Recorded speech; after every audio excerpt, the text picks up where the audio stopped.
मम कर्ण रसायनम। सौनकों ने प्रश्न किया, महाराज अज्ञान रूपी धुआं, अज्ञान रूपी अंधकार हमारे हृदय में भरा हुआ है, अज्ञान ध्वांत विध्वंस, लेकिन ये नाश कैसे होगा? कोटि सूर्य समप्रभा, आपका जो ज्ञान है वो करोड़ों सूर्यों की भांति है। महाराज हमारे हृदय में तो अज्ञान का अंधकार भरा हुआ है, आपका ज्ञान करोड़ों सूर्यों की भांति है। अगर महाराज आपके ज्ञान की एक किरण भी हमारे हृदय में व्याप्त हो जाए तो हमारा जन्म जन्म का अंधकार ही समाप्त हो जाएगा। सूतख्या ही कथा सारम, सूतख्या ही आख्या ही कथा सारम। ए सूत जी महाराज आप कथा सुनाने जा रहे हैं? सूत जी ने कहा हाँ हम कथा सुनाने जा रहे हैं। एक सौनक खड़े हो गए, हाथ जोड़ करके बोले, महाराज हमें कथा नहीं सुननी है, कथा नहीं सुननी है। सूत जी महाराज मुस्कुराए कि सौनक कैसी बात कर रहे हो, हम तो कथा सुनाने के लिए ही आए हैं और आप कह रहे हैं कि हम कथा नहीं सुनेंगे। कहा महाराज कथा तो बहुत बड़ी है, लाखों करोड़ों वर्ष भी व्यतीत हो जाएंगे तब भी ये कथा कभी पूरी नहीं होगी, तो फिर क्या चाहते हो? महाराज सूतख्या ही कथा सारम, सूतख्या ही कथा सारम, कथा बहुत बड़ी है। महाराज आप कथा का सार सुनाइए, सार गर्भित कथा सुनाइए, क्योंकि आपके ऊपर गुरुजन की कृपा है। आपने प्रत्येक शास्त्र को, प्रत्येक उपनिषद को, प्रत्येक पुराण को विधिवत तरीके से आपने अध्ययन किया है। आपने नाना प्रकार के महाराज पुराण ग्रंथों का अध्ययन किया है, गुरु की कृपा है। तो इतना सब कुछ पढ़ने के बाद, इतना ज्ञान होने के बाद में जो आपने छान करके, बीन करके जो सार तत्व रखा है, वह कथा रूपी सार आप हमें परोस दीजिए, तभी हमारा, हम सबका उद्धार होगा। क्योंकि आगे कलिकाल में किसी के पास इतना समय नहीं होगा कि लोग करोड़ों वर्ष तक बैठ करके तपस्या करें, जप करें, माला करें। अरे भैया किसी से कहोगे 5 दिन तक माला लेकर के बैठ जाओ तो लोग कहते हैं महाराज 5 मिनट की फुर्सत नहीं है, 5 दिन तक कौन माला झोली लेकर के बैठे। तो इस कलिकाल में यह घोरे कलौ प्रायो जीवश्चा असुरताम गता, इस कलिकाल में महाराज जो मनुष्य हैं वो आसुरी प्रवृत्ति के हो जाएंगे। यह घोरे कलो प्रायो जीवश्चा असुरताम गतः क्लेशाक्रांतस्य तस्यैव शोधने किम परायणम। क्लेश के आक्रांत में यह मानव आदि महाराज ऐसे फंसे रहेंगे कि उन्हें भाव भक्ति के लिए ज्यादा समय नहीं मिलेगा। समय भी मिलेगा तो व्यर्थ के व्यसन में अपना समय का जाया करेंगे। तो महाराज ऐसा कोई सरल उपाय हो वह आप कहिए जिससे इन लोगों का उद्धार हो जाए, उद्धार हो जाए। कृपा करिए महाराज, कृपा करिए। जब ऐसे ऐसे प्रश्न किए हैं तब श्री सूत जी महाराज ने कथा सुनाना प्रारंभ किया है। ए सौनकों ध्यान से सुनो, सावधानतया श्रुणु। जो हम ये कथा सुना रहे हैं वो सावधान होकर के सुनिए, क्योंकि ये कथा देवताओं को भी दुर्लभ है, ये कथा देवताओं को भी प्राप्त नहीं होती है। तो ये कथा जो आप हमें सुना रहे हैं ये देवताओं को भी प्राप्त नहीं होती। हाँ हाँ देवताओं को भी प्राप्त नहीं होती है। कैसे महाराज बताइए? अरे एक बार की बात है, कब की बात है? पारीक्षते कथाम वक्तुम सभायाम संसते सुखे सुधा कुंभम गृहीत्वा एवं देवस्तत्र समागम। जब राजन परीक्षित जी महाराज को श्राप लगा, वह गंगा माई के किनारे बैठे हुए श्री सुखदेव जी महाराज उनको कथा सुनाने जा रहे थे। सारे सभा में ऋषि आदि लोग बैठे हुए थे। उसी समय एक घटना घटी। क्या हुआ? पारीक्षते कथाम वक्तुम सभायाम संसते सुखे सुधा कुंभम गृहीत्वा एवं। सुधा माने अमृत, कुंभ माने घड़ा, गृहीत्व माने लेना, देवस्तत्र समागमन, देवता लोग आ गए। अमृत का कलश लेकर के जैसे ही देवतागण आए, पहला कार्य क्या किया? शुकम नत्वा वदन सर्वे स्वकार कुशलाः सुरा।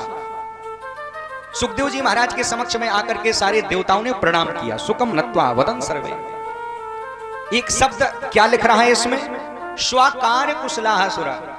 जो ये देवता हैं ये स्वार्थी देवता हैं। देवताओं को स्वार्थी कहा गया है, अपना कार्य बनाने में कुशल, और ये स्वार्थी देवता आकर के जैसे ही सुखदेव जी महाराज के चरणों में प्रणाम किया, नतमस्तक होकर के ऊपर ऐसे बैठ गए, तो महाराज सुखदेव जी महाराज ने विचार किया कि ये स्वार्थी देवता ये अमृत का कलश लेकर के पधारे हैं, कारण क्या है? अरे सीधी सी बात है, आप घर से निकलें और कोई व्यक्ति तुम्हें राम राम भी ना करे, आप घर से निकलें कोई व्यक्ति तुमसे राम राम भी ना करता हो, और किसी दिन आप निकलें घर से तो वो तुम्हारे चरणों में गिर जाए, अरे भैया तुम ही सबसे बढ़िया हो, तुम ही बहुत अच्छे पैसे वाले हो, तुम्हारा डंका तो त्रिलोकी में बज रहा है और सब लोग तुम्हें जानते हैं, और बड़ाई पर बड़ाई, बड़ाई पर बड़ाई करे। जो व्यक्ति कभी राम राम नहीं करता था वो जय जयकार कर रहा है, तो उस दिन समझ लो कुछ ना कुछ गड़बड़ ही है महाराज। प्रेम से बोलो राधे राधे। जो देवता बुलाने पर भी नहीं आते हैं, बड़ा बड़ा यजन किया जाता है, यज्ञ किया जाता, अनुष्ठान किया जाता, लोग महाराज मंत्र लेकर के उनका ध्यान करते हैं, कई करोड़ों मंत्र जप करते हैं, तब भी वो नहीं आते, और वो देवता महाराज अमृत का कलश लेकर के आ गए। सुखदेव जी महाराज ने कहा कारण क्या है? सो ये मुस्कुरा करके बोले देवता महाराज, हमने सुना कि राजन परीक्षित जी महाराज को श्राप लग गया है, 7 दिन में मृत्यु का, तक्षक नाग डसेगा। हमने सोचा ऐसा राजा भूतो ना भविष्यति, अरे कितना न्यायप्रिय राजा है, इसे और रहना चाहिए पृथ्वी पर, इसलिए हम अमृत लेकर के आए, अमृत पिला दो इनको। सुखदेव जी महाराज मुस्कुराए, किस अमृत के पीछे कितने कितने बड़े युद्ध नहीं हुए, देवासुर संग्राम हो गया, और देखो तो जितनी मेहनत देवताओं ने करी उतनी मेहनत दैत्यों ने भी करी थी समुद्र मंथन में, लेकिन ये देवता इतने स्वार्थी हैं कि महाराज दैत्यों को एक बूंद भी अमृत नहीं मिला और सब लेकर के चले गए। सीधी सी बात समझो ना, जिन्होंने मेहनत करी साथ में उन्हें एक बूंद नहीं मिला, वो सब लेकर के चले गए, अमृत पी लिया, और वही देवता सहज में बिना बुलाए अमृत लेकर के आ गए। ये कोई साधारण बात है? सुखदेव जी मुस्कुराए और मुस्कुरा करके कहा तो ठीक है, मतलब पिला दो अमृत, बहुत अच्छी बात है, अमृत लेकर के आए हो पिला दो।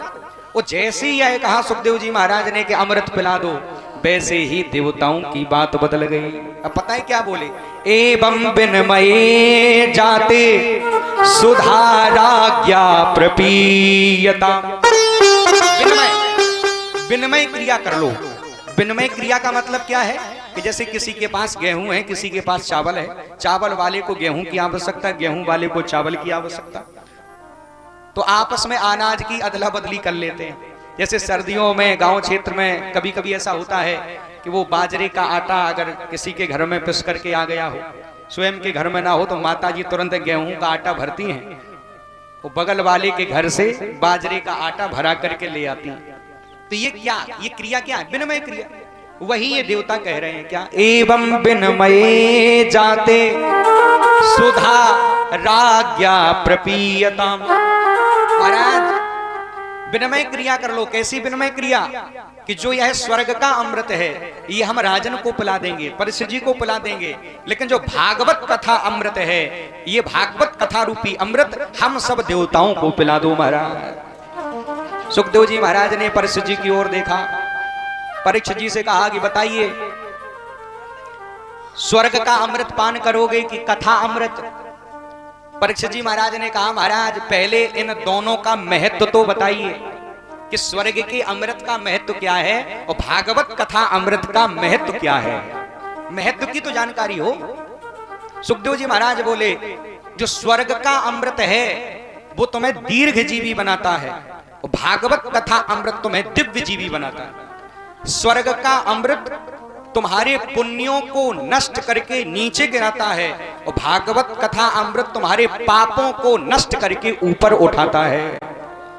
स्वर्ग का अमृत स्वल्प है, थोड़ा है, और भागवत कथा अमृत अनंत है। स्वर्ग का अमृत स्वल्प है। ये परीक्षित जी जो ये अमृत लेकर के आए हैं ना स्वर्ग का, ये तुम्हें पिलाएंगे नहीं, ये सब झूठ कह रहे हैं। ये अमृत स्वयं नहीं पीते तो तुम्हें क्या पिलाएंगे? जो खुद ही इतने लोभी हों, खुद ना खाते पीते हों, वो दूसरों को क्या खिलाएंगे पिलाएंगे? महाराज लोभियों की बात ही अलग होती है। एक गांव में 3 लोभी थे, इतने लोभी, पूरे नगर क्षेत्र में नाम हो गया कि इनसे ज्यादा कोई लोभी नहीं। तीनों लोभियों ने कहा कि ये महाराज लोभीपन का टीका हमारे माथे पर लग गया। सब लोग लोभी लोभी लोभी कहते। चलो आज बाजार चलते हैं, इतना खर्च करेंगे कि नाम हो जाएगा कि इनसे ज्यादा खर्चीले कोई नहीं। बाजार पहुंचे महाराज, अब ले क्या, पहली बार अपने जेब का पैसा खर्च करने जा रहे थे। कहा ऐसी वस्तु लो जो खूब चले। तो घी बिक रहा था एक जगह, वो भी ले पाया 200 ग्राम तीनों ने लिया, कांच की बोतल में पैक कराया। और जो भी दिखे महाराज आसपास के गांव वाले सबको दिखा, भाई साहब देखो हम भी खर्चीले, हमने भी पैसे का घी खरीदा। और घर में आए, 1 महीने बाद तीनों लोभी एक चौराहे पर मिले। एक लोभी बोला, और भाई साहब बताओ कैसे घी खा रहे हो, बढ़िया हृष्ट पुष्ट लगने लगे हो, अपने पैसे का जो खा रहे हो। तो बोला ऐसे थोड़ी ना, तो कैसे? अरे जैसी घर में रोटियां बनती हैं, श्रीमती जी रोटियां बनाती हैं, तो एक ऊपर की रोटी चिपड़ देते हैं, एक सबसे नीचे की रोटी चिपड़ देते हैं और बाकी रोटी चिपड़ी हुई समझ लेते हैं। जय श्री राम। दूसरा लोभी बोला, इस महंगाई में इतना खर्च कि तुम पूरी रोटी ही चिपड़ देते हो, तो तुम कैसे घी खा रहे हो? दूसरा लोभी बोला, हम तो जैसी घर में रोटियां बनती तो पतली सी सलाई लेते, सलाई को घी में डुबोते और ऊपर से रोटियों में चुभो देते, थोड़ा थोड़ा समय लग जाता, मान लो रोटियां चिपड़ गई। तीसरा लोभी बोला, वाह भाई ठीक है, करो खर्च करो, सब लुट जाओगे जमाने के चक्कर में, इतना खर्च करोगे फिर क्या होगा, तो तुम कैसे घी खर्च करते हो? ये बोला कि जैसे घर में रोटियां बनती हैं तो जिस बोतल में घी रखा है हम उसकी ढक्कन बंद कर देते, तो फिर घी से रोटी चिपड़ती कैसे होगी? वो बोतल लेकर के ही हम रोटियों पर घुमा देते, बोतल ही, तो घी अंदर फिर कैसे जाता होगा? अरे जैसे खाने के लिए बैठते हैं ना, तो इधर थाली है और दूर बोतल खोल करके रख देते, उसकी सुगंध नाकों के द्वारा, भोजन मुख के द्वारा समन्वित होकर के महाराज उधर में पहुंच जाता। प्रेम से बोलो राधे राधे। अब ऐसे श्रीमान जी का जीवन भर भी क्या घी खत्म होगा? कभी नहीं होगा। जब ये इनका राम नाम सत्य होगा तो ये घी इनके ऊपर चपड़ा जाएगा, क्योंकि इतने लोभी का घी पचा भी कोई नहीं पाएगा। प्रेम से बोलो राधे राधे। वही बात श्री सुखदेव जी महाराज परीक्षित जी से कह रहे हैं कि हे राजन, ये देवता इतने लोभी हैं, इतने लोभी हैं कि ये किसी को अमृत नहीं पिलाते तो तुम्हें क्या पिलाएंगे, ये खुद भी नहीं पीते महाराज। तो अब जैसे ही महत्व का दर्शन कराया, वैसे ही श्री सुखदेव जी महाराज ने, परीक्षित जी महाराज ने देवताओं की हंसी उड़ा दी। और पता है क्या कहा? कौसुधा को कथा लोके चाको मणिर महान ब्रह्मरातो विचार एवं तदा देवंज हास्यः। देवंज हास्यः, देवताओं की हंसी उड़ा दी। अरे कहाँ यह आपका जो अमृत, कांच के टुकड़े के समान स्वर्ग का अमृत, कहाँ मणि के समान हमारा भागवत कथा अमृत? जिस प्रकार से कांच के टुकड़े की तुलना एक मणि से नहीं हो सकती, वैसे ही स्वर्ग के अमृत की तुलना भागवत कथा अमृत से नहीं हो सकती है। ले जाओ ये स्वर्ग का अमृत, ये टूटे हुए कांच के समान है, ले जाओ, हमें नहीं चाहिए। और आज जैसे ही हंसी उड़ाई सो देवता भागे भागे ब्रह्मा जी के पास में गए। ब्रह्मा जी ने कहा, क्या बात है, क्यों मोहे को लटकाए हो? सो ये बोले कि परीक्षित को श्राप लगाए, उसने स्वर्ग के अमृत को भी ठुकरा दिया। तो भागवत कथा अमृत में इतना सामर्थ्य कि श्रापित व्यक्ति का भी उद्धार ये भागवत से हो जाएगा। हाँ हो जाएगा, देखा जाए।